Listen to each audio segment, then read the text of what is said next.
ஏன் இப்படி கொலவெறியோட பாக்குற செல்லும்? நீங்க என்கிட்ட இருந்து மறைச்சு வச்சிருந்த சில ரகசியங்களை நான் கண்டுபிடிச்சிட்டேன். பக்ஸ்லியோட ஜாம்பி யாருங்கிறது உங்களுக்கு நல்லா தெரிஞ்சிருக்கு. ஐசக் நைட் உங்களோட ரூம்மேட். அவன் அது மட்டும் இல்ல, அவன் என் நெருங்கிய நண்பன். ஐசக்கோட கிளாக் ஒர்க் இதயத்துல உன் அப்பாவால மட்டும்தான் இடம் பிடிக்க முடிச்சது. அவன் ஜீனியஸ் மூளையை எக்ஸ்ப்ளாய்ட் பண்ண நினைச்சவங்க கிட்ட இருந்து அவனை காப்பாத்த முயற்சி. அரிஸ்டர் ஸ்டோன்ஹர்ஸ்ட் மாதிரி அதான் அவருக்கு யாகோ டவர்ல லேப் கட்டி கொடுத்தாரு. அவனாலதான் அவுட்காஸ்ட் எபிலிட்டிஸோட சீக்ரெட்ஸ் அன்லாக் பண்ண முடியும்னு ஸ்டோன்ஹர்ஸ்ட் நினைச்சாரு. ஆனா ஐசக் அவன் வேற பிளான வச்சிருந்தான்.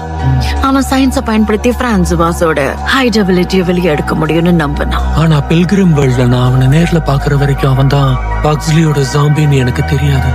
அவன் ஒண்ணு மூளை இல்லாத சாதாரண பெட் இல்ல. ஐசக் ரீஜெனரேட் ஆயிட்டான்.